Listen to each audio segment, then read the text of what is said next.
Hey guys, tonight we step into a very ancient place, where the sun god Apollo, yes that Apollo, glorious, golden, too perfect for mortals Apollo, gets demoted to cow duty.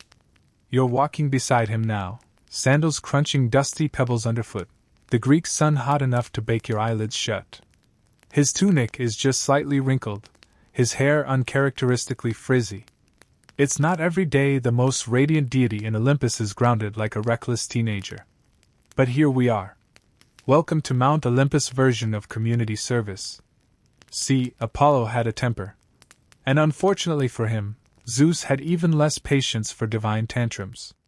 Especially the kind that involved shooting arrows into the hearts of Cyclopes. You know, the guys who forged Zeus's thunderbolts? Probably not the coworkers you want to casually smite. So, before you get comfortable, take a moment to like the video and subscribe. But only if you genuinely enjoy what I do here. And let me know in the comments where you're watching from, and what time it is over there. I love seeing that scroll of sleepy cities from all over the world. Now dim the lights, maybe turn on a fan for that soft background hum, and let's ease into tonight's journey together. You're already there, in the long, sleepy haze of post-mythical consequence. Apollo has been sentenced to serve a mortal king, stripped of his powers, mostly, and sent to muck about with cattle in the region of Thessaly. It's a punishment with the gentle sting of poetic irony. You're used to blazing across the sky on a golden chariot, and now, you're counting cows. And honestly, you're not great at it. The mortal king's name is Admetus, a decent guy by heroic standards. He doesn't murder dinner guests or get turned into a swan. Just a regular, competent, cow-owning ruler of a minor city-state. And you, bright shining god of prophecy, healing, and music, are now under his employ. Not even as a priest or court poet. Nope. Cowherd. Literally watching grass grow and cows chew it. Historians still argue whether this punishment was more symbolic than punitive. After all, Apollo's presence seemed to elevate everything around him. The cattle grew healthier. The crops seemed to thrive. Local songs even got catchy. It's as if, even in disgrace, Apollo couldn't help but glow. But don't get too excited. This is boring Greek myth. And boring is exactly what you need to sleep. You're leaning against a rough stone fence now, half asleep, watching clouds drift lazily over a pastoral scene. Somewhere behind you, a cow moos with mild existential dread. There's a certain humor in the setup. Gods are supposed to be aloof and incomprehensible, not elbow-deep in agricultural mundanity. And yet here he is. Your tunic smells faintly of hay, and you've started naming the cows. That one's Melanchthon, because he looks vaguely disappointed in everything. That one over there? Euphemia. She refuses to be herded and will absolutely walk into rivers just to spite you. The Olympians don't visit. Not at first. Zeus is pretending he never had a son, Hera's off planning new grudges, and even Artemis, your twin sister, is suspiciously silent. It's as if Olympus has shrugged and scrolled past. And you, well, you're adjusting. Sort of. You learn that cows are stubborn. That grass smells different in morning dew than under the noon sun. That mortals wake up early and complain a lot about hooves and fences and soggy shoes.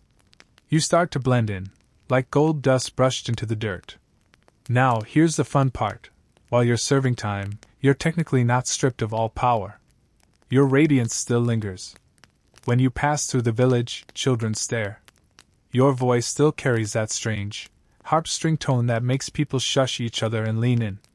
Once, you sing to a calf that refuses to sleep, and not only does it conk out, but two farmers nearby fall asleep leaning on pitchforks. So, by accident, you become sort of beloved. Not worshipped. Admetus doesn't allow temples on Tuesdays, but appreciated. A mysterious young herder with golden eyes and a vaguely tragic aura? The villagers eat it up like olives at a feast. And still, there's that cheeky little detail. You're not exactly suffering. You could leave, probably. But something tugs at you. Maybe it's the quiet. Maybe it's Admetus himself, a man with too many responsibilities and a stubborn heart that doesn't quite kneel to gods. You admire that. Plus, he never once asked you to turn water into wine. Just to show up, count the cows, and maybe sing a little when things get tense. Oh, and here's a bit you won't read in your mythology books. Some say Apollo chose this exile. That he volunteered for the sentence, partly out of guilt, partly out of curiosity. Historians still argue whether it was a form of divine protest or a low-key vacation with rustic cosplay. Either way, you're here now. And so far, no one's exploded, turned into a tree, or been seduced by a swan. Just grass. And sleepy cows. And a god trying to remember what it feels like to be small. You trudge back to the village at dusk, the horizon bleeding out in lavender and rose. Your muscles ache, just enough to feel mortal. You toss a handful of hay into the air for no reason, just to see it float. It's peaceful. Maybe this won't be so bad. At least until Artemis shows up. Artemis arrives like a thunderclap in a meadow of whispers. You're resting by the olive groves, a half-eaten fig in your hand, when the forest air gets sharper, cooler. You don't even look up. You know that shift. The sort of divine chill that doesn't come with weather, but with an older, wilder force that always smells faintly of pine needles and wolf breath. And there she is. Bow on her back, expression set to disappointed big sister. Arms crossed in that very specific way that means she has opinions, and probably a checklist. You smell like cows, she says. Not in greeting. Just as a personal attack. You brush fig juice from your chin. That's because I am among cows, you reply, gesturing broadly to the livestock lounging nearby like beefy Greek sphinxes. Euphemia the disdainful raises her head for a moment, considers Artemis, and returns to chewing. Artemis doesn't sit. Gods like her don't settle. She paces, bare feet somehow avoiding every twig and pebble. Zeus is being dramatic again, she mutters, mostly to the trees. Hera is planning another council vote on who gets to decide who gets punished next. Dionysus offered to host, which should go great. She glances at you. And you're here. Minding cows. You smile, because you have been minding cows, and weirdly, it's becoming your thing. You've memorized which ones are escape artists, which ones bully the others, and which ones can't stop licking rocks. They're quite soulful, you say. Some of them hum when they sleep. Historians still argue whether Artemis visited Apollo during his exile at all. Some versions of the myth leave her out entirely. Others paint her as the only Olympian who checked in on her brother, unannounced, of course, and delivered cryptic prophecies she never explained. But in this telling, she's here, and she's judging your pastoral lifestyle with the same expression you once used when Dionysus tried kombucha. She finally perches on a low stone wall, gaze flicking toward the hills where shepherds are leading woolly herds home. Do you remember when we ran with stags over that ridge in Delos? She asks. You do. You also remember falling into a thorn bush and pretending it didn't hurt in front of nymphs. You nod. And the sky turned red that night. Like it knew we were there. For a moment there's a silence so thick it feels embroidered. Then Artemis exhales, all goddess swagger folding inwards. I don't like this, she says, quieter now. You being punished. Not like this. You shrug. I deserved it. Maybe. But you're not meant to serve. You're meant to dazzle. That's the crux of it. She sees you as something that's meant to shine from a distance, to be admired, maybe feared, but never tethered. You've always been the golden child, literally. Bright, polished, distant. But now you're here, sitting with her in the dirt, covered in cow fuzz and humility. One of the cows lets out a tremendous sneeze. Artemis flinches. You don't. I'll leave tomorrow, she says, already standing. But you should know. Admetus is fated for something strange.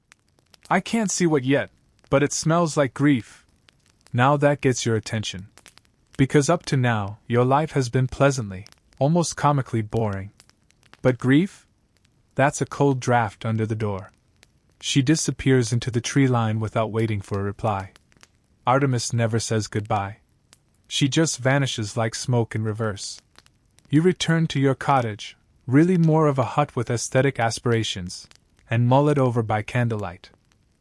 What could possibly be strange or tragic about Admetus? He's practical, kind to his servants, talks to his horses like their co-workers. He even insists on paying you, although the coins sit untouched in a wooden bowl by your bed. What would a god need money for? There are no vending machines in Thessaly. Still, Artemis's warning lingers like the taste of unripe olives. You don't sleep that night. Not really. You just lie on your back, watching moonlight crawl across the rafters, wondering how many cows you need to trade to ward off fate. The next morning, Admetus invites you to breakfast. This is rare. He's usually too busy being princely. But today, he looks rumpled and distracted, like someone who's forgotten the name of a close relative but can't admit it. He offers you fresh bread and honey. You ask about his health. Dreams, he says simply. There's something off. I see doors opening, but no one walks through. You nod, pretending you don't feel the same tight twist in your chest. Here's a fun detail historians love to overanalyze. Apollo wasn't just a herder during this time. He also blessed Admetus's house with uncanny prosperity. The fields doubled their yield. Plagues swerved like polite tourists. Even the rats got weirdly civilized. One story claims they organized themselves into tiny grain unions and negotiated fair shares of the harvest. But behind all the charm and divine favor, something is clearly brewing. It's that classic Greek foreboding, like the moment before a chorus enters stage left and drops the mood by 30%. Admetus's wife hasn't been chosen yet. The court gossips whisper about princesses, about alliances. He hasn't made a decision. But the fates are already scribbling something dark into the margins. Later that day, you're with the cows again, and something strange happens. Euphemia stops chewing. She just stares. Straight ahead. Then slowly turns to face the road like she's expecting someone. You follow her gaze and see nothing. Just dust. But the hair on your arms lifts like they've heard the beginning of a sad song. Apollo, god of reason, of order, of radiant certainty, doesn't like omens. But here? Herding cows, stripped of your usual armor of glory? You're beginning to feel the shape of something inevitable. You spend the afternoon pretending not to be anxious, which, in your case, looks a lot like obsessively reorganizing a pen of particularly ungrateful calves. One keeps trying to nibble your sandal. Another escapes entirely and leads you on a 40-minute chase involving a hill, 2 startled nuns, and a fruit stand. At some point you trip over a tortoise. He glares at you like you've insulted his ancestors. You're sweating. Covered in dust. Probably smell like a farmyard ghost. But it's good. It's grounding. Mortals call it a hard day's work. You call it penance. Therapy even, but with hooves. That night, you notice Admetus lingering at the boundary stones. He's got that look again, the one where his eyes don't quite focus on anything real. You approach, dusting off your tunic, and ask what he's staring at. Nothing, he says. Or everything. Can't tell lately. You wait. He doesn't explain. Instead, he asks something strange. Do you ever feel like someone's writing your story before you live it? You blink. Not because it's a weird question, but because it's too familiar. That's the exact sort of philosophical spiral you went down your first century on Olympus. Back when you thought free will was a riddle with a prize at the end. Spoiler, the prize was more riddles. I think about that a lot, you say honestly. Historians still argue whether Admetus had prophetic dreams or was just deeply anxious and accidentally insightful. Some scrolls hint at divine visions, others say he was simply sensitive to the cosmic draft coming in under fate's door. Either way, you're starting to see the cracks forming in his usually serene outlook. Back in your hut, you light a small oil lamp. Its glow flickers unevenly, casting dancing shadows on the wall that look vaguely like satyrs doing yoga. You lie back and close your eyes. And that's when you hear it. Not a sound exactly. More like a pressure. A shift in the air, like a thought being whispered across a great distance. You sit up, heart thumping with a rhythm you haven't felt since that time Hermes convinced you to try mortal coffee. Outside, the wind shifts. Not just in direction, but in mood. The night feels curious. Something is watching. Not hostile. Not exactly. But attentive. Like a playwright waiting to see how you'll deliver the next line. The following morning, you get your answer. A delegation arrives. Horses, cloaks, polished sandals. A messenger from Pelias, king of Iolcus and known snob. He delivers his message with the practiced boredom of a man who has recited the same paragraph 12 times today. The king wishes to offer his daughter's hand in marriage, he announces. Should Prince Admetus meet the condition? You and Admetus exchange a glance. Admetus looks vaguely alarmed. You look interested in a way that would have annoyed Artemis. You love a good riddle. And what's the condition? Admetus asks, voice careful. The messenger smirks. He must ride into Iolcus on a chariot drawn by a lion and a boar. Tamed. Harnessed. No divine intervention allowed. There's a long silence. Somewhere behind you, Euphemia moves dramatically. You resist the urge to say, well, that's specific. Later, over more bread and that incredibly salty feta Admetus insists on eating despite his sodium levels, you both dissect the proposal. On the surface, it's a classic fairy tale trap. Impress the king, win the bride, get a lifetime supply of politics and in-laws. But under the surface? It smells like fate playing chess with itself again. You could help, Admetus says tentatively. You pause. That's divine intervention. He shrugs. Just a bit of divine nudging, maybe. This is where things get deliciously gray. Technically, you're forbidden from using your full godly powers while serving your sentence. But nudging? Suggesting? Using your incredible charm to get a wild boar to like you. That might pass. And let's be honest, you like taming wild things. By noon, you're in the woods. Not wandering, hunting. But not to kill. You're searching. Calling softly in ancient syllables only animals and poets remember. And eventually the boar comes. He's huge. Shaggy. Smells like damp oak and unresolved grudges. He eyes you with suspicion but doesn't charge. Nice tusks, you say. Very pointy. The boar snorts. You take it as a compliment. Now, the lion's trickier. Not just because he's a lion, but because lions don't live in this region. Not naturally. Which means the one you do find has wandered in from somewhere unlikely and is in a spectacularly bad mood about it. You find him sunbathing like a beefy golden rug come to life, paws twitching in sleep. When he wakes, it's with a yawn so wide you briefly see your own life flash before your eyes. You don't run. You don't fight. You sing. A soft hum, low and ancient, one of the lullabies the muses taught you when you were still young enough to listen. It's not about taming. It's about asking. The lion doesn't attack. He listens. That's the thing about gods. We think of them as loud, thunderous. But some of the oldest magic?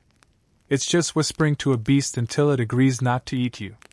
By the time you return to the palace, you've got both animals trotting behind you like slightly confused pets. The boar keeps trying to chew on the lion's mane. The lion mostly ignores him. You feel like a kindergarten teacher with two particularly bitey students. Admetus stares. You're incredible. You smile. I'm Apollo. But there's a tension behind the triumph. Because yes, the challenge is met. The wedding can proceed. But you can't help noticing the lion look toward the sky when you mention the king's daughter. As if he knew something you didn't.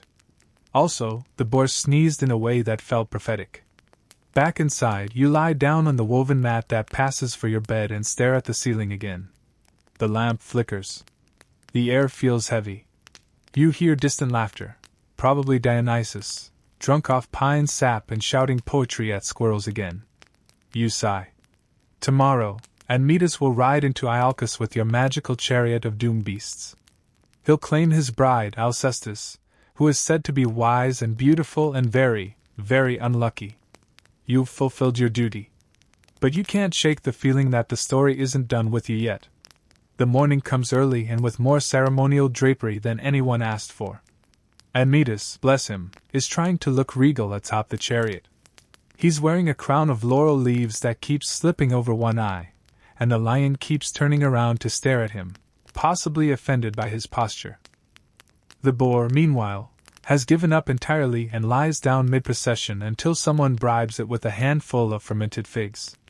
You walk beside the chariot, staff in hand, looking like nothing more than a mortal servant who somehow tamed two apex predators on a whim.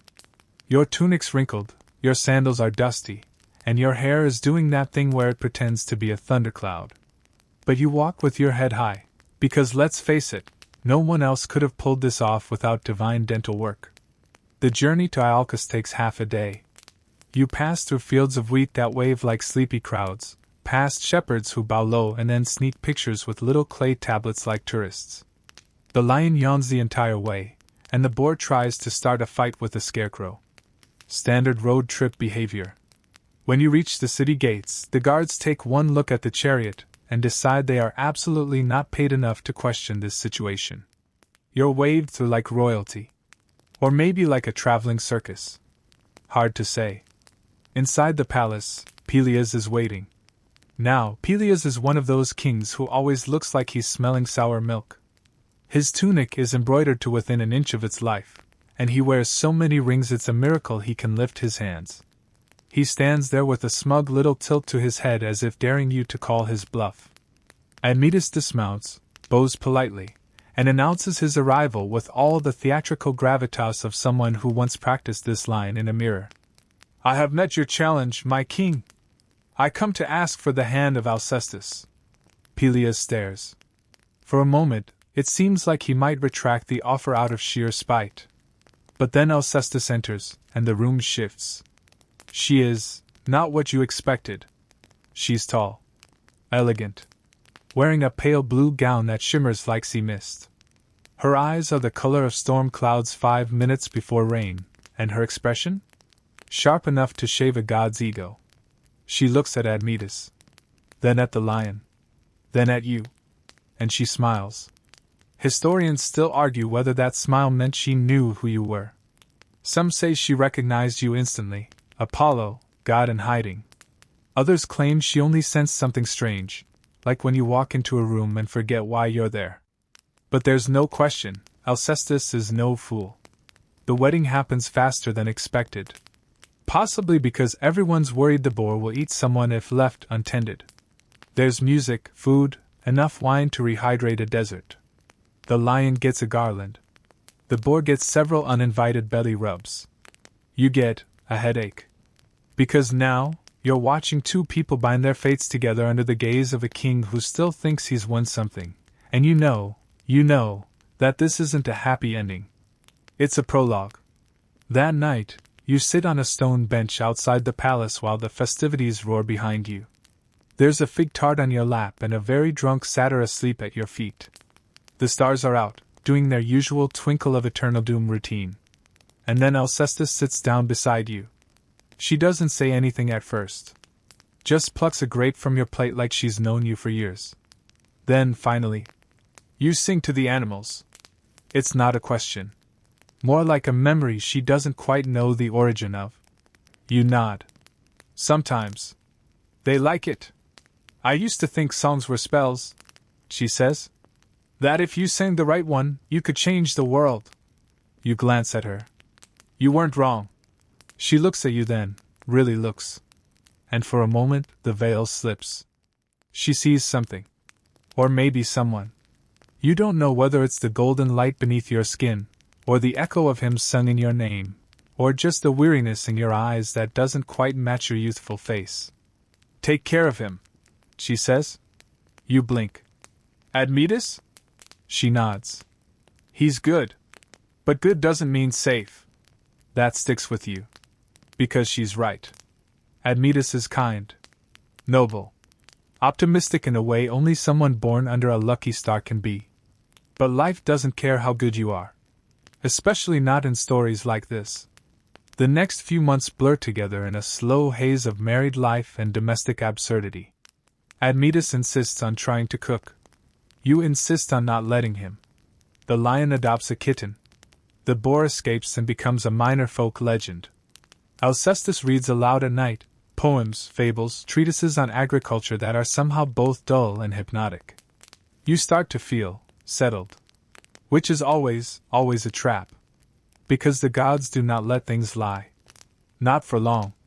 One morning, just as the dew is burning off the grass and your cup of tea has reached the perfect temperature, Hermes shows up.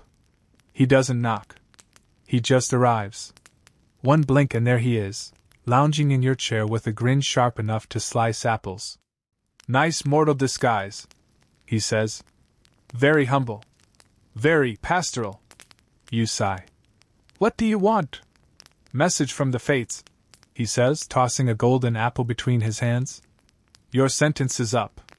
Time to come home. You freeze. The world doesn't. Birds still chirp. Wind still rustles through the trees. But you stop. Because going home means leaving. It means abandoning this strange, ridiculous little life you've built. It means saying goodbye to Admetus. And to Alcestis. And to the part of yourself that finally learned how to sleep through the night. You look at Hermes. And if I don't? He shrugs. Free will. Such a fun illusion. But there's something in his eyes. Something final. You have a choice. You always do. And somehow, that makes it harder. You sit there for a long time after Hermes vanishes, staring at the garden like it might sprout answers. The sun creeps across the sky, turning shadows into sundials, and you just keep breathing. In. Out. Mortality has a rhythm that the divine never really understands until it's forced to wear it for a while. It's a slower pulse. Less orchestral, more kitchen sink and wine through the shutters. You don't tell Admetus.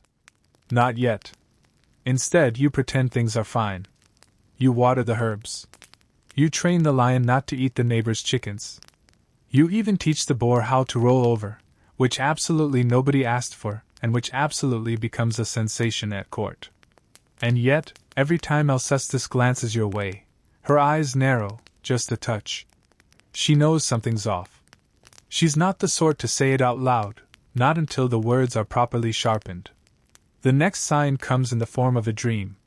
You're walking through a golden meadow, sunlight heavy like syrup, when you hear laughter, your sister's laughter. Artemis. Only she's not hunting or running wild through the trees. She's sitting still. Waiting. Little brother, she says, though you're technically twins, and technically, no one's little when you've been alive for eternity. You're getting too cozy. You frown. Isn't that the point? Learn something about humanity? Feel stuff? She tilts her head. Yes. But not everything. You're not meant to grow roots. You're meant to observe the garden, not marry into the family tree. You wake up with her words echoing in your head like the ringing after a bell toll. And that's when you realize something awful. You don't want to go. It's not just about Admetus or Alcestis or the lion that now insists on sleeping curled around your legs. It's the stillness. The choice. The idea that, for once, your story doesn't have to be carved in marble by distant priests. But the fates are rarely interested in feelings. You begin to see signs. Threads being pulled. Crops failing in a field that should be fertile. A shepherd struck mute after seeing a figure of fire walk through the woods. Time warping in strange little stutters. Historians still argue whether this marks the start of the divine withdrawal, or just another myth layered onto myth, like baklava made by very judgmental gods. Admetus notices your mood. He corners you one night, holding 2 cups of wine and wearing a tunic that smells faintly of sheep. You've been quiet, he says, like he hasn't just accidentally stepped on the world's most complex minefield.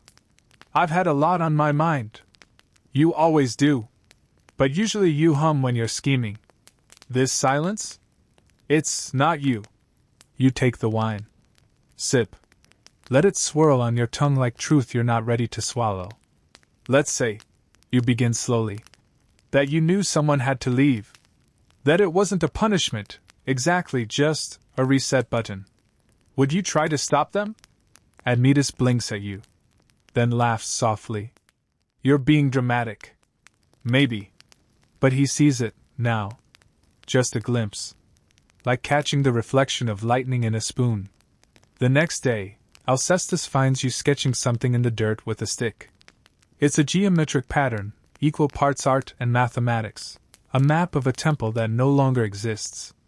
You try to brush it away, but she catches your wrist.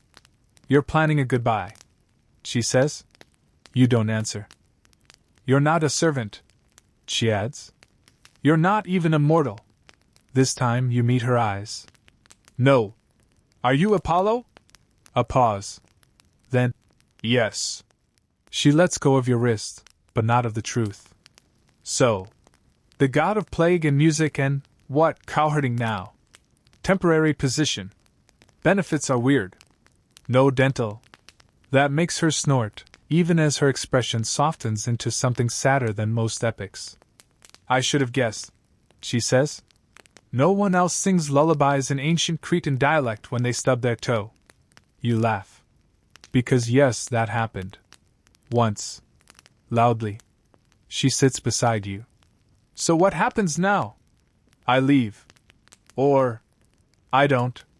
But if I don't, things unravel. Time misbehaves. History forgets how to line up its ducks." Alcestis doesn't cry. She's too proud for that. Instead, she nods slowly. "Then let's steal more time." And just like that, the plan forms. You remember an old loophole, buried in one of those dusty, passive-aggressive rulebooks the gods pretend they didn't write. If a mortal offers their life in place of another's, and the offer is accepted willingly, the gods can't refuse. A life for a life. No refunds. The trick is making the offer without triggering divine suspicion, and convincing Admetus not to ruin everything with his heroic instincts. You start laying the groundwork. Subtle things. Late-night philosophical chats. Leaving scrolls about sacrifice and myth lying around, like casual coffee table reading. You even stage a tiny fake argument with the board to illustrate dramatic tension. It would be funny, if it weren't so tragic. Because what you're planning, what Alcestis is planning, isn't just brave. It's unbearable. One mortal life, traded to let you go quietly. She never says it directly. But you see it in the way she starts writing letters she never sends. In the way she looks at the sunrise a little longer each morning. In the way she braids her hair like her mother used to, even though it takes twice as long. You want to stop her. But this is what happens when mortals love the gods. They burn too bright. They offer too much. And the gods, selfish, eternal, can't always stop them. You don't sleep much after that. Not because gods need sleep, though, honestly, a good nap is one of the best-kept secrets of Olympus. But because every hour feels like it's carrying too much meaning. You walk the halls at night, barefoot on cool stone, and listen to the whispers of the house, the way the wind hums through the shutters, the way the lion snores from the kitchen hearth, the occasional creak of the boar trying to steal a midnight fig. You're stalling. Even the crows know it. One perches on the windowsill one morning and gives you a look so judgmental it could be from Hera herself. You stare back. "Don't start," you mutter. "It caws anyway." Meanwhile, Admetus remains completely, painfully unaware. He still thinks your quietness is about homesickness, or possibly digestive issues from that wild honey you swore wasn't fermented. He invites you to every feast, every hunt, every slightly awkward poetry reading in the atrium, and you go, because it feels good to pretend nothing is wrong. But Alcestis is preparing. She's not dramatic about it. There's no weeping under moonlight or symbolic gown folding. She just begins to transfer small responsibilities. Trains her handmaid to manage the household books. Reviews the court's legal documents twice instead of once. Picks out her husband's next birthday gift in advance. One evening, while Admetus is away settling a dispute over stolen goats, you find her in the courtyard, humming to herself as she repots time. "You know," you say, leaning against the fig tree. "Most people would have just written a goodbye note on papyrus and called it a day." She doesn't look up. "And most gods wouldn't ask their host to die for them." Fair point. Historians still argue whether Alcestis's sacrifice was born of pure love, philosophical commitment, or just a very stubborn sense of hospitality. The truth probably swirls somewhere between.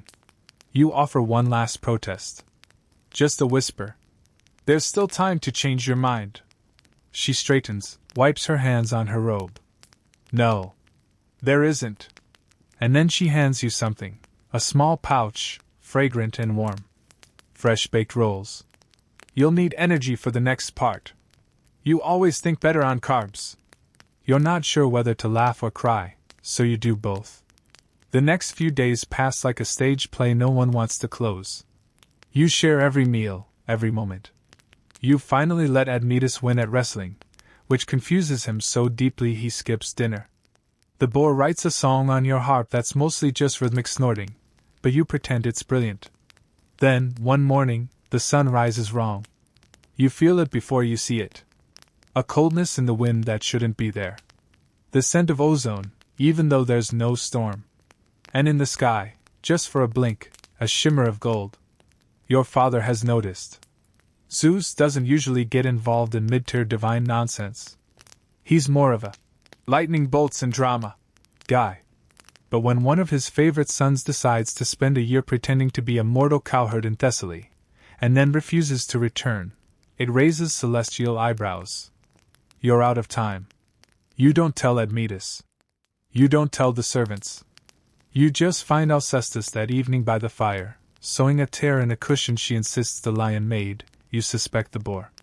She looks up. Nods once. No words. She's ready. You wish she weren't. The ritual is older than you are. Older than most things. A quiet sacrifice made willingly, under a moon that's exactly half-lit. It doesn't require blood. Just breath. A promise, whispered into the wind and accepted by whatever divine ear is listening. Alcestis walks to the sacred grove just outside the city. You follow, your steps muffled by loam and regret. She kneels beside the altar stone, places a hand over her heart, closes her eyes. I offer this life, she says, to pay the debt owed by another. Willingly. Knowingly. You want to scream. But you stay silent. For a long moment, nothing happens. Then the grove shifts.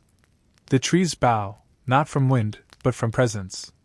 A silence falls so deep it crushes your lungs. The gods have heard. A golden thread unspools from the air and loops gently around Alcestis's wrist. You recognize it. The signature of divine binding. A contract. A receipt. And then, there's a flicker. Time folds. Space flexes.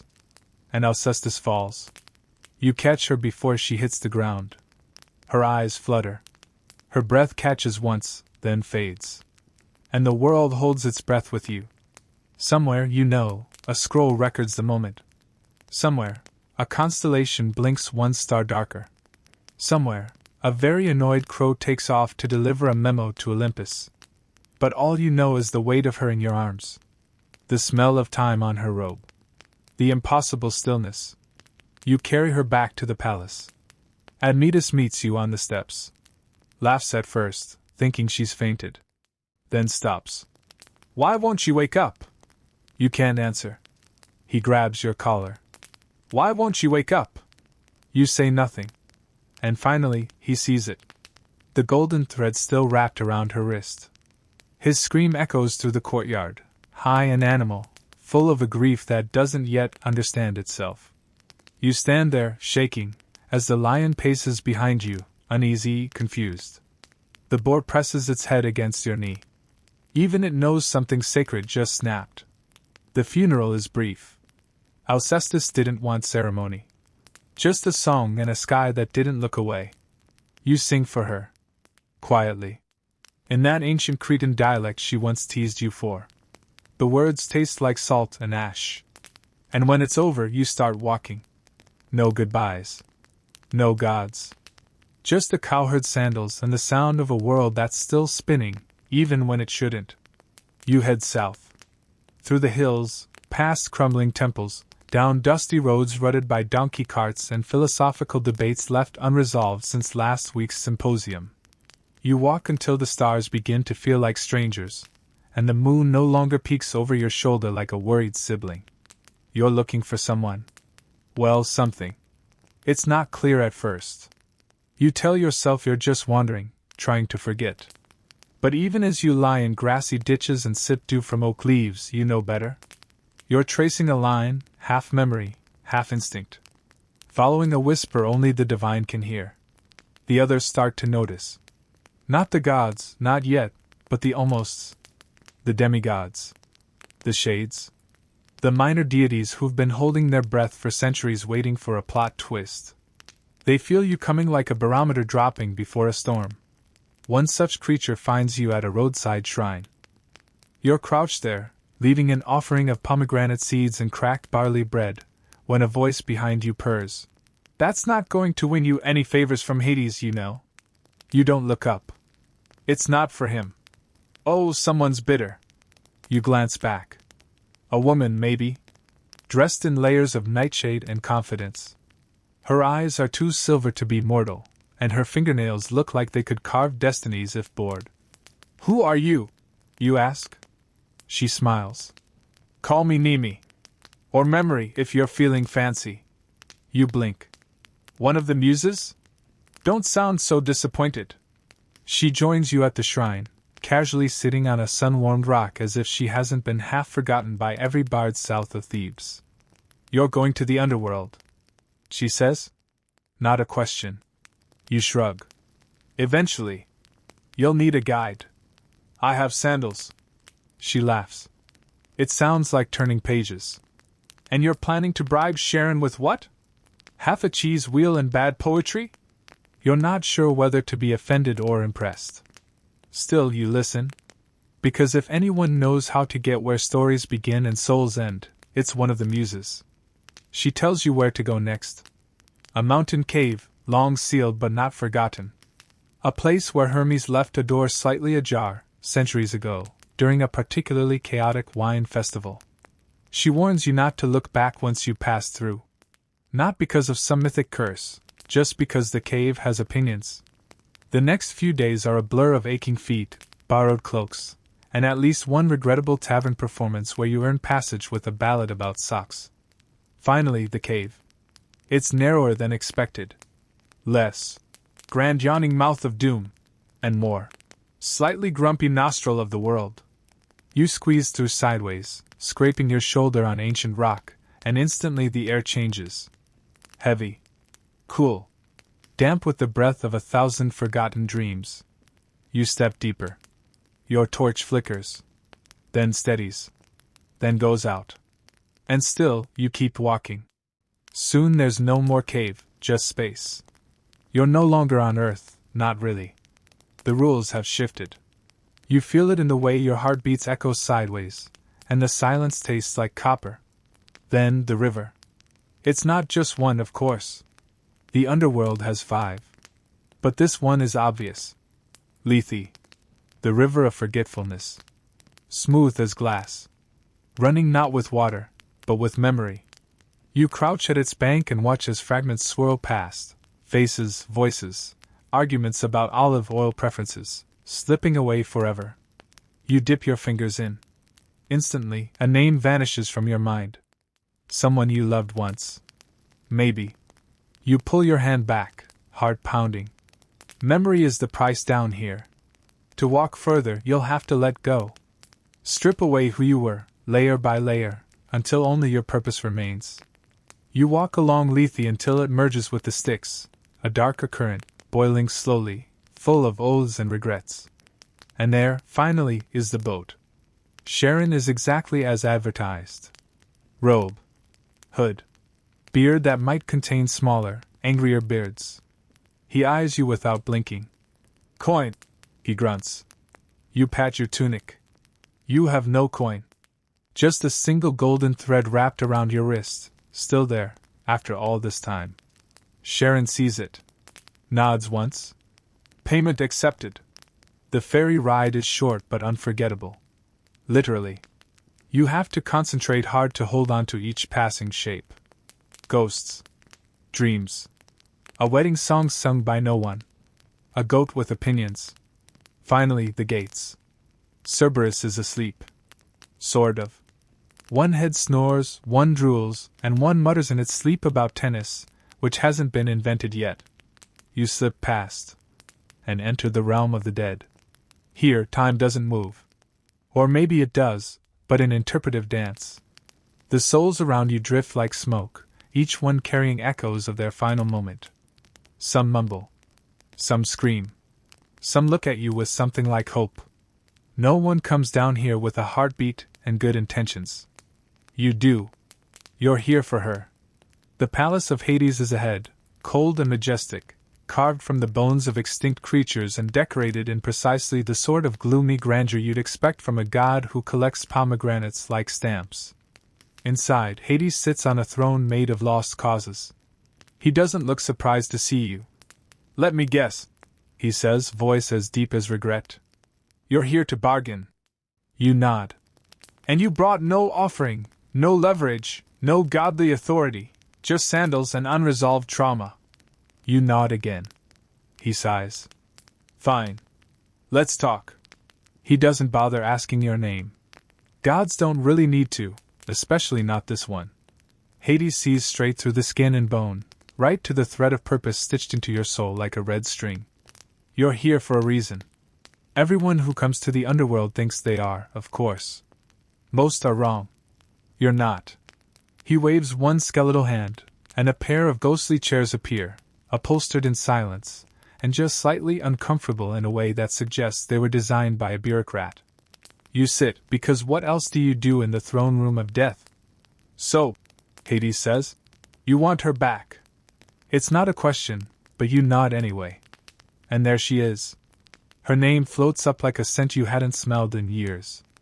The girl with the storm in her laugh and grass stains on her knees. The one who left without saying goodbye.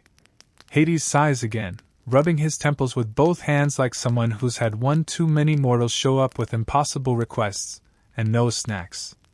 "Let me guess," he says. "You're going to offer to take her place." You start to answer, but he raises a finger. "Or maybe you'll offer a song. A story. A sacrifice. A promise so grand it echoes across Olympus. Something poetic and selfless and ultimately futile. We've heard it all, you know. Even from the gods themselves." He leans forward, eyes dark as collapsed stars. "Do you think you're different?" You blink. "A little." "You're not." But still, he doesn't turn you away. Because, truth be told, he's bored. The underworld is full of wailing and echoes and a complete lack of surprise. You, stumbling in with muddy sandals and an expression like heartbreak's younger sibling? That's new. He snaps his fingers. The room grows cold. Colder than cold, like it's remembering the Big Bang in reverse. And then, the floor splits. A pool of obsidian rises, smooth and rippling, and from it, her face. Not a ghost. Not a memory. Her. Only quieter. Dimmer. Like someone turned down her soul's brightness knob just a smidge. "She's here," Hades says. "Safe. Unharmed. Dreaming." You move toward the pool, but Hades stops you with a glance. "Rules," he says. "Even gods follow them. Sometimes." You sit back, heart thudding in your ears. He explains, there is a way. But it's not easy. You must walk her back to the surface, through the tunnels, past the rivers, out the cave. Without speaking. Without looking back. If you falter for even a second, she'll vanish. Not die again. Not drift off. Just cease. No drama. No screams. Just gone. You agree before he finishes the sentence. Because of course you do. The next moment, she's beside you. Eyes closed. Breathing slow. As if sleepwalking through the thickest dream imaginable. You reach for her hand, and though her fingers are cool and hesitant, they curl into yours like they remember. You begin the walk. And what a walk it is. The underworld does not make things easy. The shadows press close. The walls groan with ancient sorrow. You pass scenes frozen in ash. Lost kings playing dice, forgotten poets writing on cave walls with blood and chalk. Somewhere, A voice recites your childhood bedtime story backwards, just to unsettle you. You do not look back. You hold her hand tighter, steadying your breath to match the rhythm of her quiet steps. A bat the size of a goat flaps overhead. You do not flinch. The ghost of a gladiator challenges you to a thumb war. You nod politely and keep walking. Cerberus snorts in his sleep as you pass, and one of his heads almost opens an eye. But you're silent. Shadow soft. Slipping through like fog. Eventually, the sticks again. The fairy is waiting. Sharon eyes you, then the girl. Complicated, he says. You offer nothing. He grumbles, steps aside. This time, the boat hums as it moves, not with magic, but with the vibration of every vow ever broken and every promise kept too late. You cross. You climb. The cave narrows. The light ahead pulses. Your muscles ache. You sweat. You grate your teeth. And then, you hear it. Her voice. Faint. Barely audible. But hers. She says your name. And you almost turn. Almost. You don't. Because you remember, this isn't a test of strength. Or love. Or cleverness. It's a test of faith. In her. In the gods. In the terrible beauty of maybe. You walk on. The final step is the hardest. Sunlight spills across your feet. You can feel the world waiting. Birds. Wind. The scent of olives and dirt, and unanswered questions. You step into the light. And only then turn. She's behind you. Still there. Eyes open now. Awake. She blinks. Hey, she whispers. Hey, you reply. You collapse into each other. Into the warmth of skin and sky, and things earn the hard way. The ground is real. The air is sharp. The world hasn't changed, but you have. You sit like that for a long time. Breathing. Holding. Until, eventually, she pulls back and frowns. Why are your hands covered in cave slime? You shrug. Long story. You're still sitting there when Hermes arrives. He doesn't knock. Just kind of shimmers into existence like a screen glitch in human form. Sandals hovering inches off the ground, wings flapping lazily as if even they find all this emotional resolution a little too sincere for their taste. Well, he says, peering down at you two like your bad graffiti on a marble statue. Isn't this just dripping with poetic closure? You blink at him. Your recently rescued companion arches an eyebrow. Hermes claps his hands once, startling a nearby cricket. Okay, lovebirds. I've been told to escort you back to civilization before you get too comfortable here, giving Hades any more reasons to feel charitable. He's already dangerously close to having a personality. You help her to her feet. The climb through the cave has left your legs jelly-like, but Hermes doesn't care. He's already floating ahead, muttering about mortals and their agonizingly slow bipedal locomotion. The journey back to mortal life is, predictably, less dramatic. Which is not to say uneventful. You pass through a grove of cypress trees that whisper gossip as you go by. One of them murmurs that Hermes was seen crying during a tragic bard's song last week. Hermes, for the record, denies everything. There's a stretch of golden sand, warm underfoot, where a sphinx has given up riddling and now sells questionable lemonade. You make eye contact briefly. She winks. You hurry along. As the terrain shifts from mythic to mundane, Hermes starts his usual lecture. The one he probably gives every returning soul. No talking to oracles for 3 days, he says. No blood sacrifices, even if it's for something cute like a cat. No trying to peek into the future. It's a mess right now, full of algorithms and angry demigods. And under no circumstances should you tell anyone about the underworld unless they're already halfway there. It ruins the surprise. You're only half listening. You're watching her. The way she runs her fingers through her hair like she's remembering how wind feels. The way she squints into the sun like it's an old friend she isn't quite ready to forgive. It's a bit unfair how good she looks after death. You, on the other hand, have cave dirt in places dirt should not be. Your shirt smells like sulfur and stress. Your left shoe may actually be a sentient mushroom now. You don't care. Eventually, Hermes drops you at the edge of a town so normal it practically yawns at your presence. Whitewashed walls. Olive trees. The faint sound of someone practicing flute badly. Here's your stop, he says, dusting his hands. You ask if there's anything else. A ritual. A signature. A post-resurrection checklist? Nope, Hermes says. Just don't do anything too dramatic. The last guy we let return immediately tried to invent a new religion. It did not end well. Let's just say frogs are still mad about it. And then he's gone. Winged sandals flitting off toward another errand or prank or awkward family reunion. You and she are left blinking in the warm midday light, which suddenly feels too bright for people who've recently bargained with death. She turns to you. So, she says. Now what? That's a good question. You consider it as you walk through the town, ignoring the sideways glances from fruit vendors and old men who absolutely recognize a resurrection when they see one. There's a taverna with bad wine and worse poetry. A dusty library. A healer's hut. The world hasn't exactly paused for your adventure. And maybe that's the point.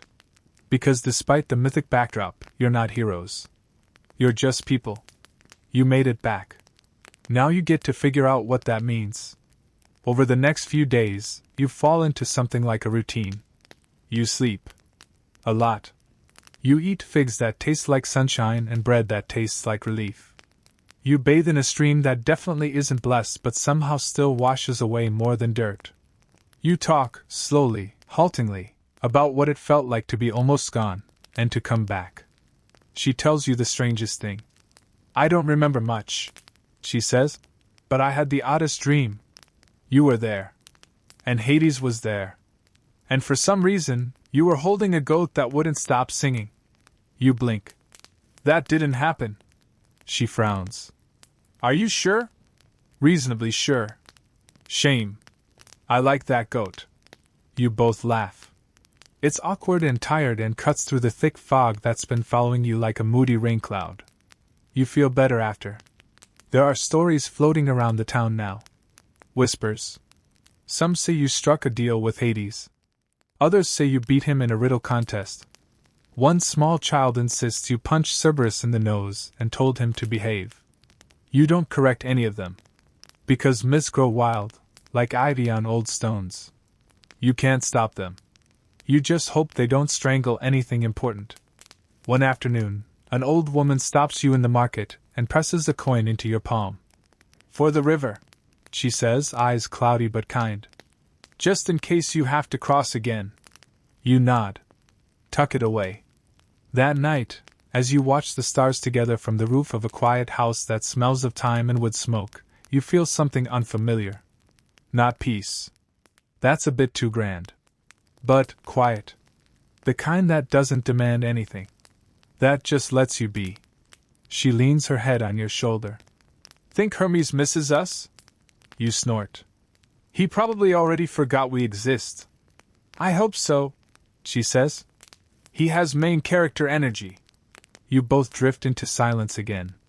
Somewhere, far away, a goat sings. You pretend not to notice. You wake before dawn. The sky is still holding its breath, painted in shades of blue so deep they feel like velvet. You stretch, bones cracking in that satisfying way that says yes, you are very much alive. Your breath mists slightly in the air, and it hits you that this is the first cool morning you've really felt in a while. Not just survived. Not trudged through. Felt. She's already up, sitting by the edge of the roof, knees pulled to her chest, watching the horizon. Neither of you says anything. Because honestly, some moments deserve silence. Besides, if you open your mouth, you might ruin it by asking something deeply unromantic like, do you think there's breakfast? Or, what is our job situation now? The sun breaks over the hills with all the drama of a golden chariot, and that's when she speaks. Do you think Apollo ever got bored? You blink. What? She doesn't turn, just continues.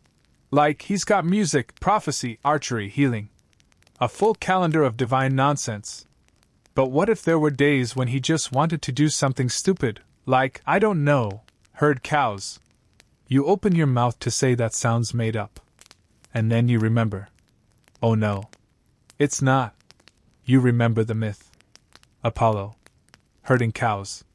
Because Hermes, the winged mischief maker who just casually escorted you from the underworld, stole his cattle as a newborn. And in retaliation, Apollo did not smite him. He got even. He accepted a weird truce. And somehow, weirdest of all, he agreed to a temporary job, babysitting cows. This is the part of Greek mythology people always skip. Because the whole incident is so surreal, it reads like fan fiction written during a fever dream.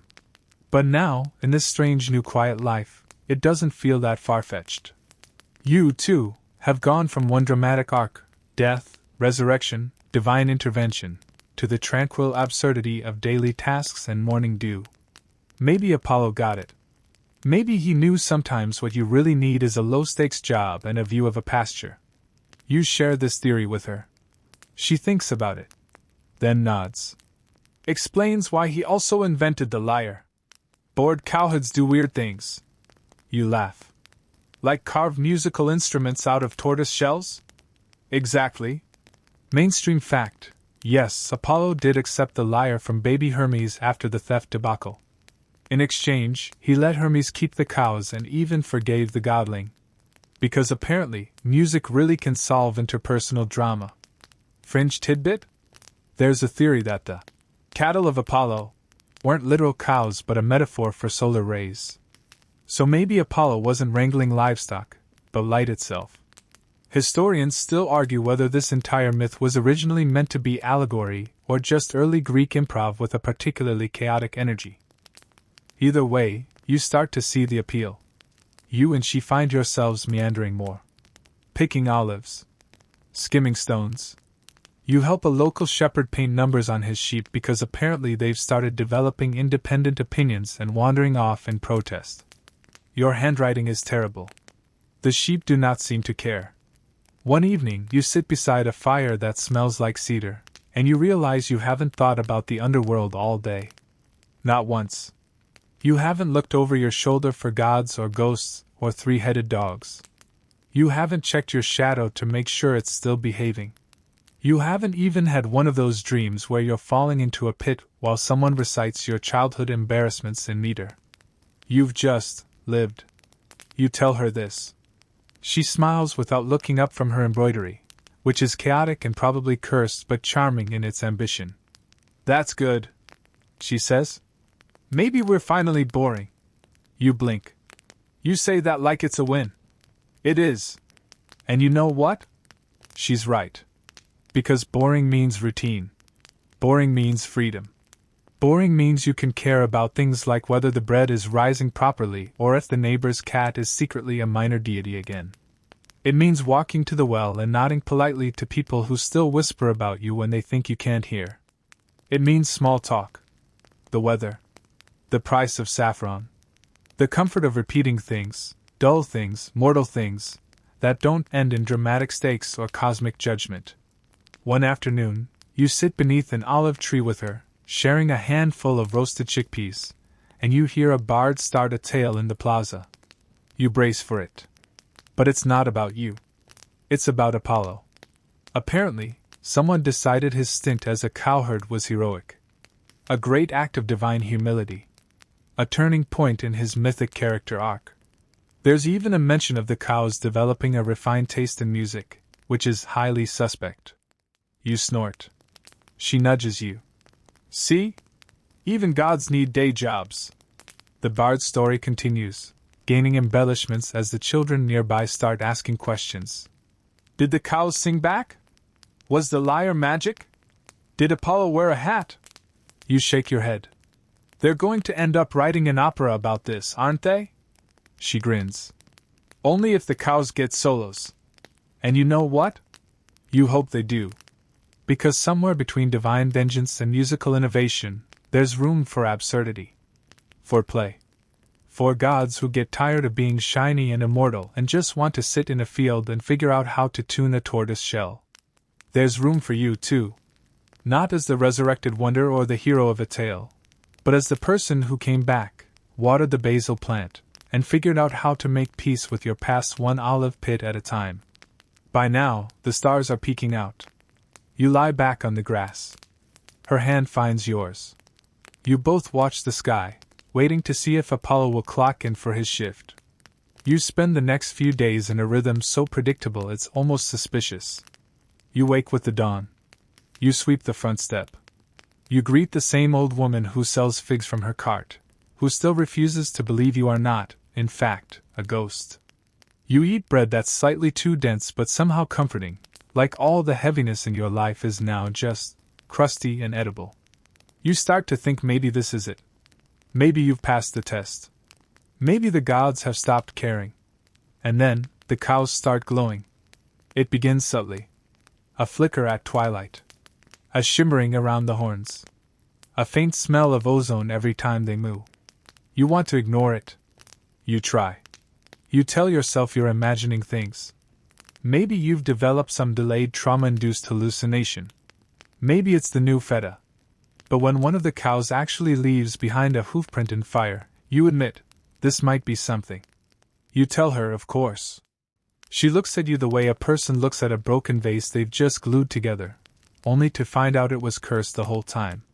So, she says slowly, you're saying the cows are divine now? Not saying. Heavily implying. She sighs. Do you think Hermes knows? And there it is. The problem. Because you haven't seen Hermes since that one dramatic finale where he basically rebooted your life. Not a message. Not a whisper. Not a single cryptic shadow flutter. Which means, logically, this has Apollo written all over it. You stare at the glowing cows grazing like nothing is wrong. Should we, I don't know, talk to them? She gives you a look. What would we say? Excuse me, Mr. Moo, are you imbued with celestial radiance? I mean, yes? So you try. Obviously. You approach one cautiously, holding out a handful of grass like a peace offering. It blinks at you, uninterested. You mutter, if you're sacred, blink twice. It blinks once. Slowly.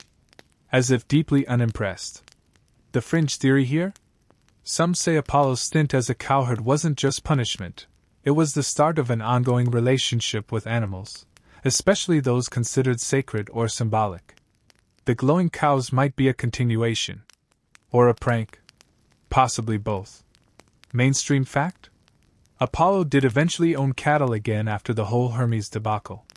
They were considered sun-touched, sacred, and occasionally used in rituals that no one really wanted to attend sober. And historians still argue whether this episode, the divine bovine babysitting job, was ever taken seriously or just slipped into mythos by a scribe with a wicked sense of humor. Either way, you're in it now. And things escalate. By week's end, the cows have become organized. They line up at sunrise. They make eye contact with intense purpose. One of them actually pushes open the gate and leads the others to graze in what seems like a sacred geometric pattern. It's less pasture, more crop circle. It's unsettling. She watches them with narrowed eyes. I think they're forming a cult. You snort. Of what? Chewing cud and mooing in unison? No, she says gravely. Worse. A well-structured cult. That night, there's a knock at your door.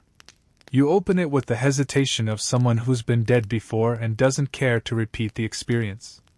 Standing there is a man in a perfectly ironed tunic, gold around his wrists, and a clipboard. You didn't even know clipboards existed yet, which makes this extra alarming. Hello? He says. I'm here about the cows. Of course he is. Turns out, he's an envoy from Delphi. Because apparently, the glowing cows have been spotted in dreams. Prophetic ones. People are writing poems. Composing odes.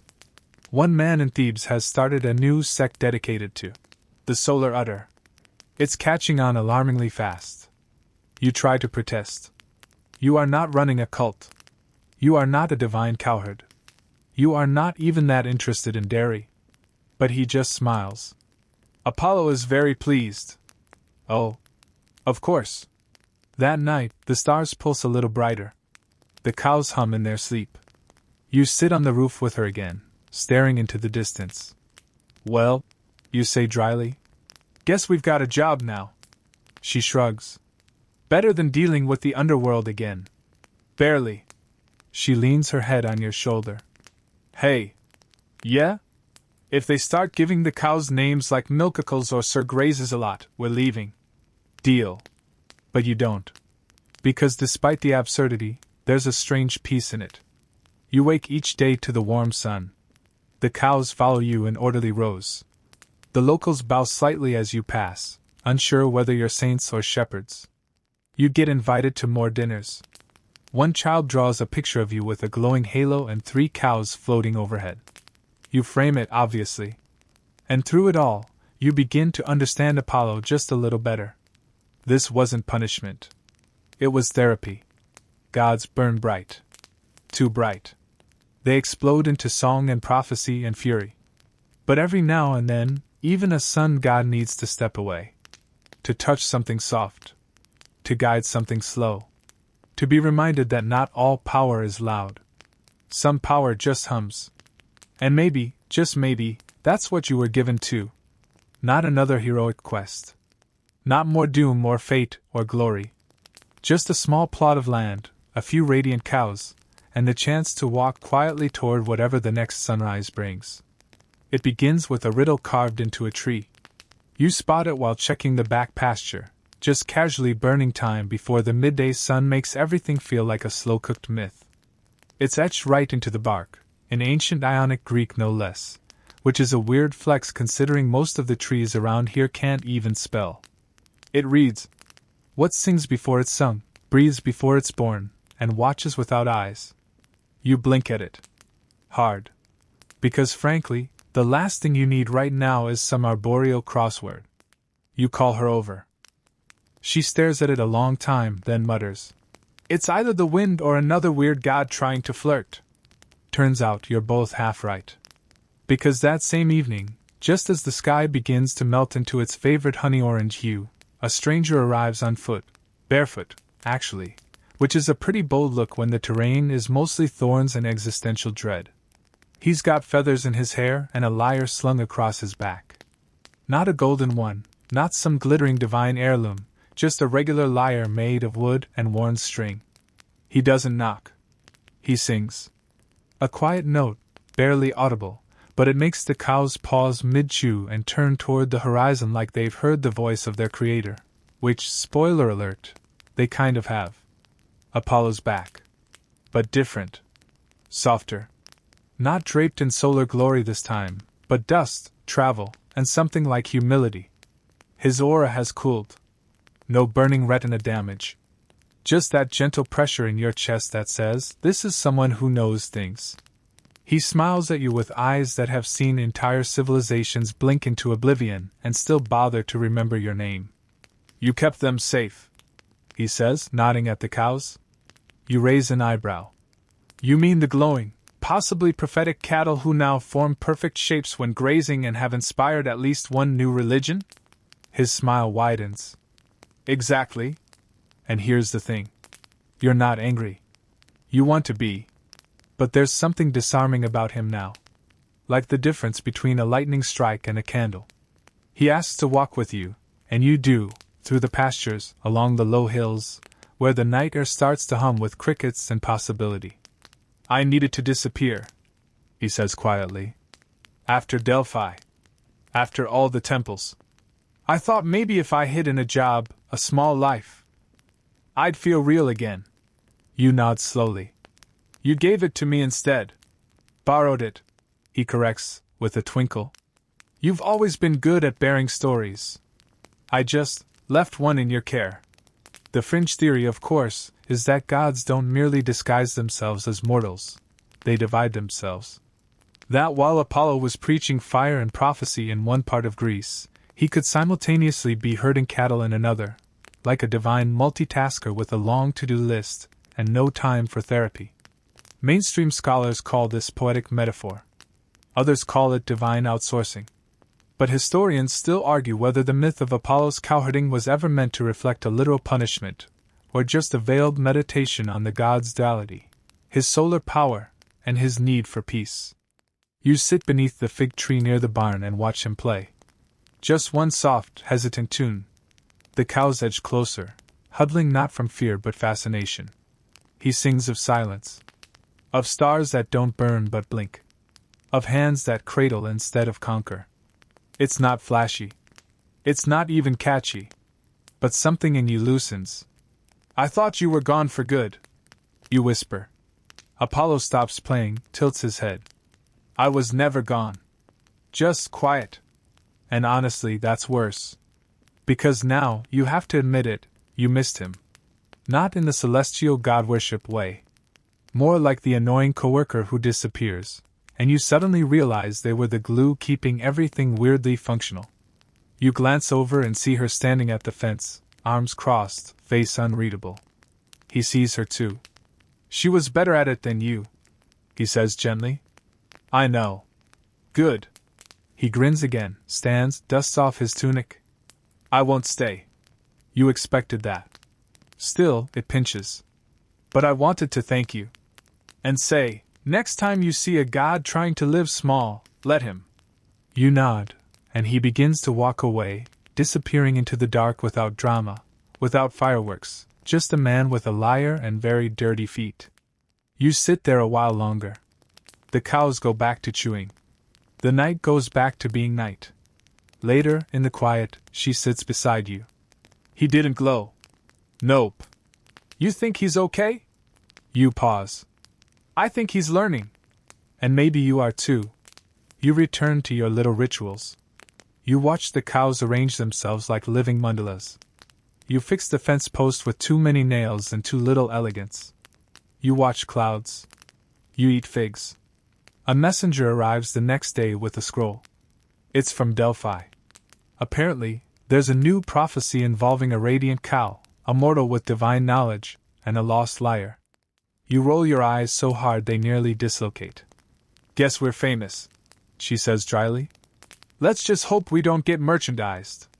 But the truth is, something's shifted. Not externally. No thunderbolts. No plagues. No deification via public acclaim. Just you.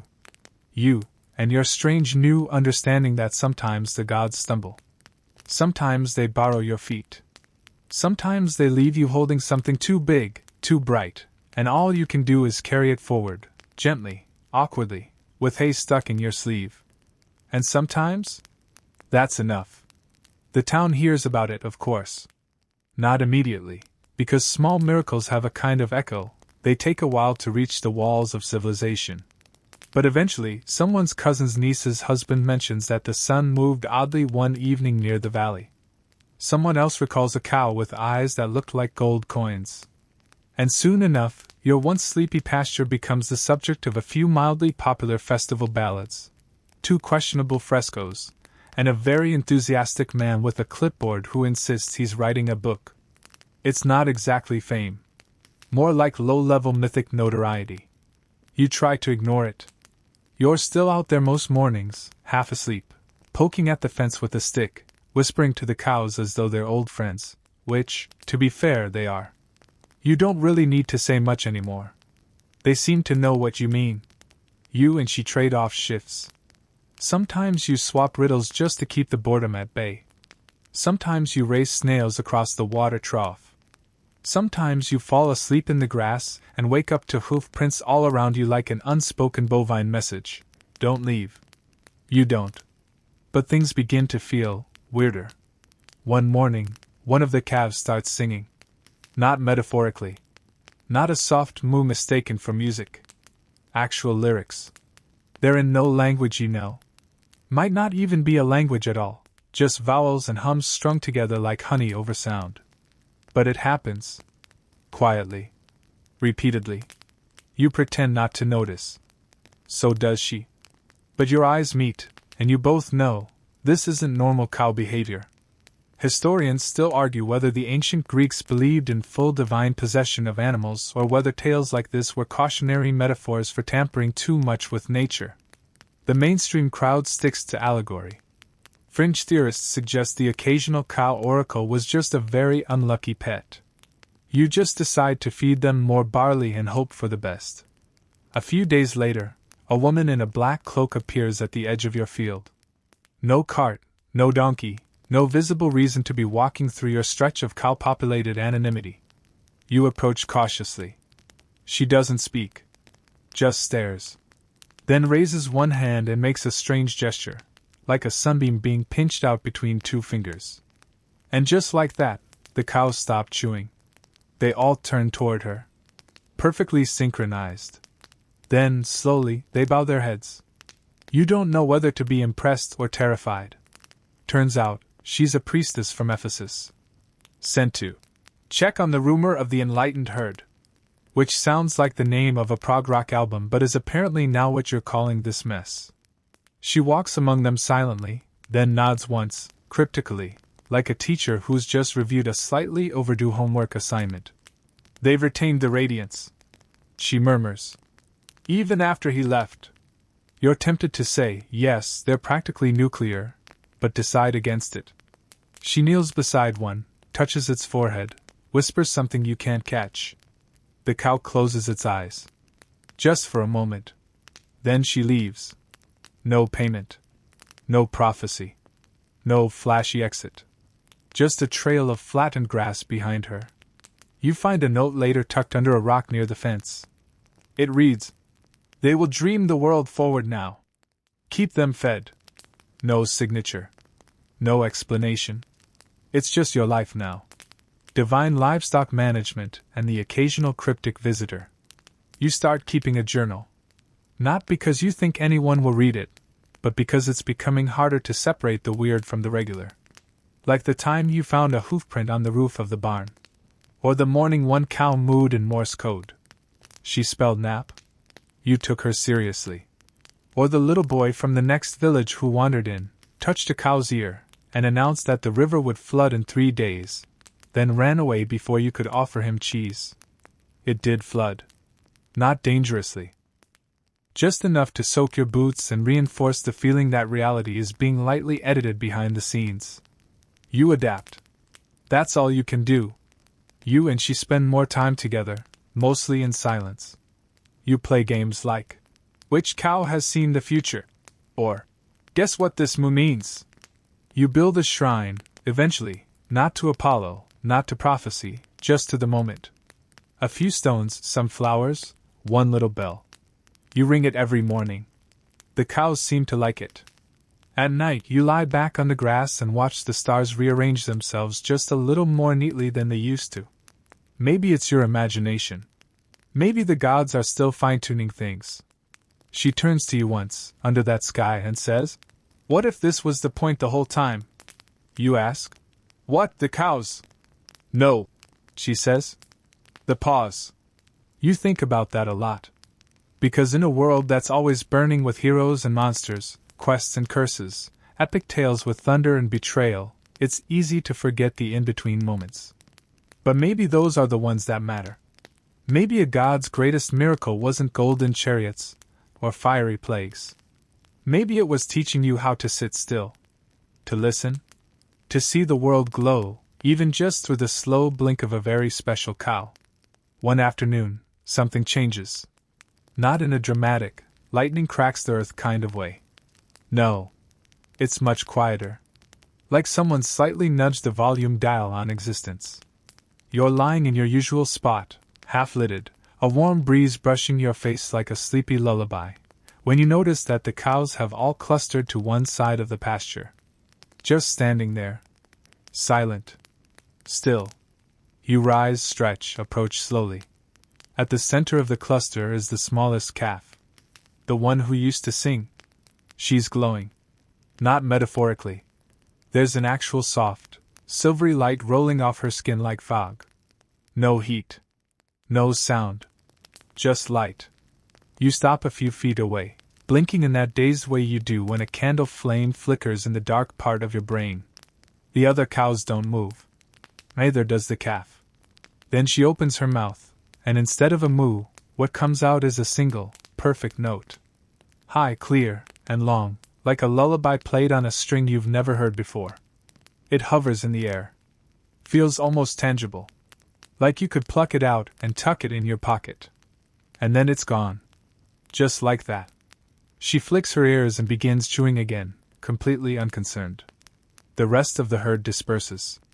You're left standing in the aftermath of a divine ringtone, wondering what any of this means.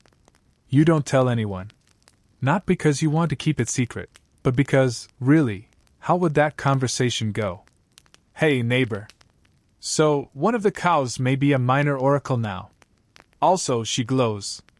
Yeah. No. But still, the stories leak out, as they always do.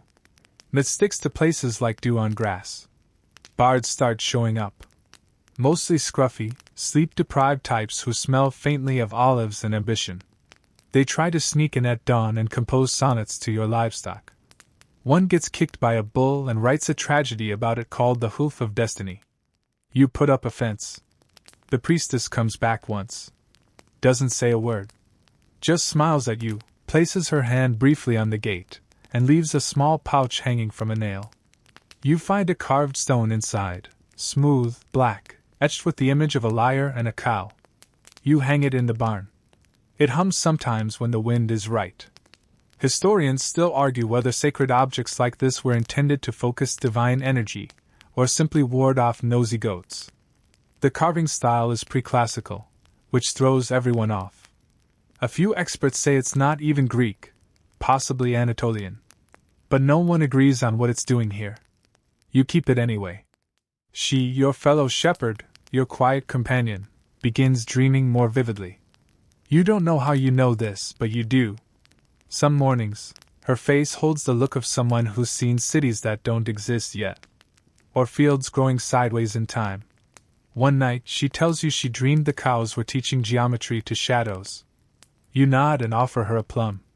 Neither of you knows what it means, but it somehow feels important. The cows change slowly. Their habits grow stranger. They form shapes as they graze, spirals, circles, the occasional perfect square. You joke that they're trying to send messages to passing birds.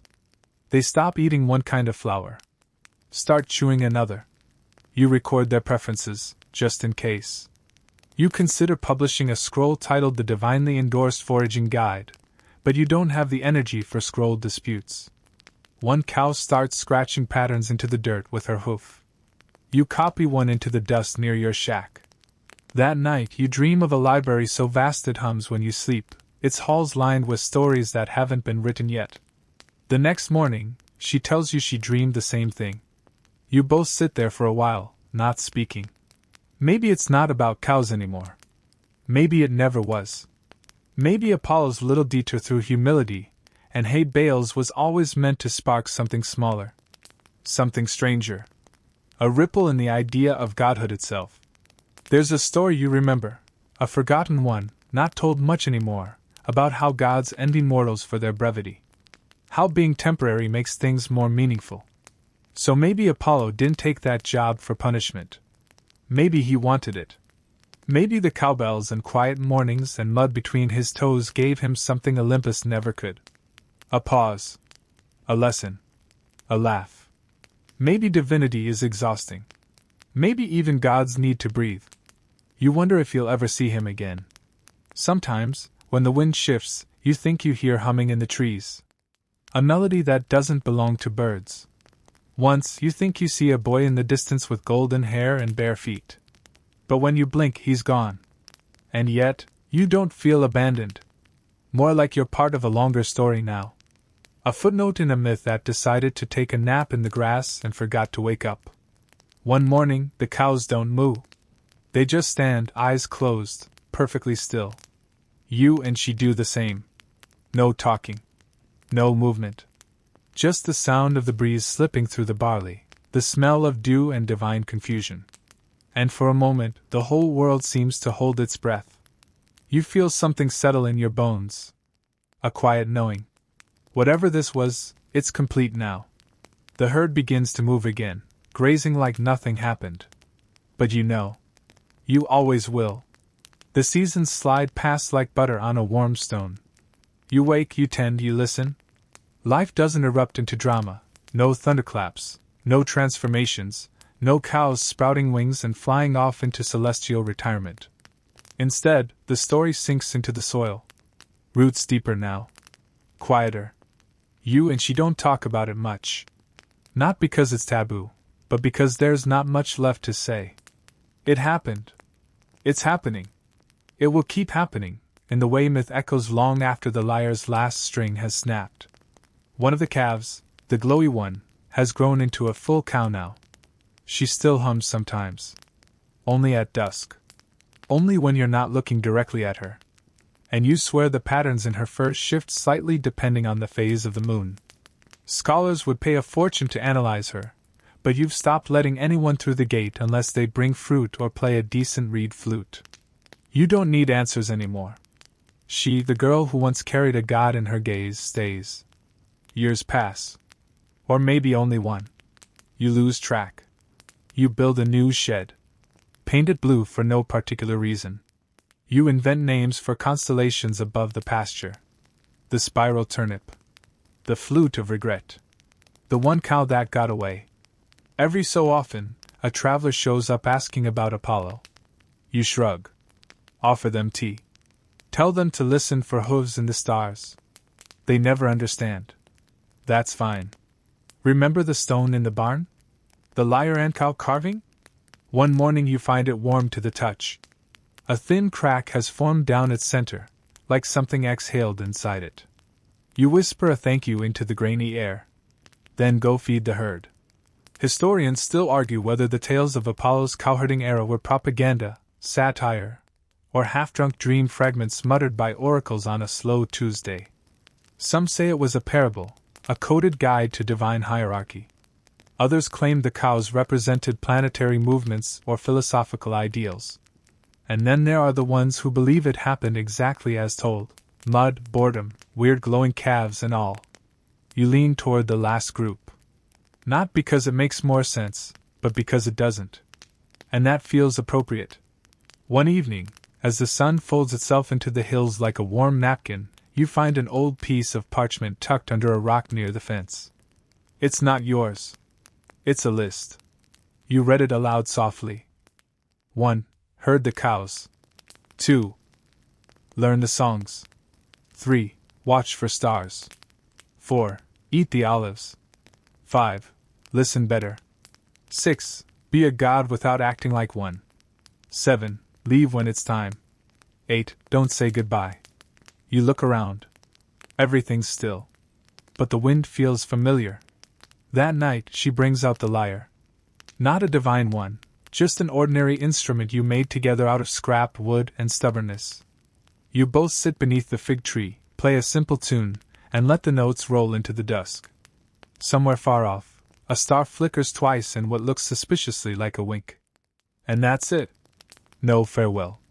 Just a long inhale that never quite exhales. You dream of cows again. This time, they're teaching poetry to passing clouds. You smile in your sleep. The myth goes on, quiet, patient, and slightly ridiculous. Like all the best ones. The grass hushes beneath your bare feet as twilight spreads like a silk blanket across the sky. The cows settle in soft clumps, their breaths rising in clouds that dissolve slowly into evening. You and she lean back against the fence, shoulders just barely touching, and watch the last traces of sunlight melt into that deep, velvety blue. There's no rush. No sound but the rhythmic chirping of sleepy insects, and the gentle rustle of wind nudging the barley. The air is thick with quiet, the kind that doesn't need explaining. That just is. And somewhere, faint, delicate, almost imagined, you hear a melody. Not a grand celestial anthem. Just a small, imperfect tune hummed through parted lips in a dream. The cows blink slowly. One yawns. You let your eyes drift closed. The world shrinks to a whisper. You don't need to chase the gods anymore. They're here. In the soil. In the sigh of a drowsy calf. In the warm scrape of wood grain beneath your fingers. Maybe that's all divinity ever was, something soft and ridiculous, glowing faintly in the corner of your life when you weren't paying attention. You exhale. The stars breathe with you. and the story sleeps.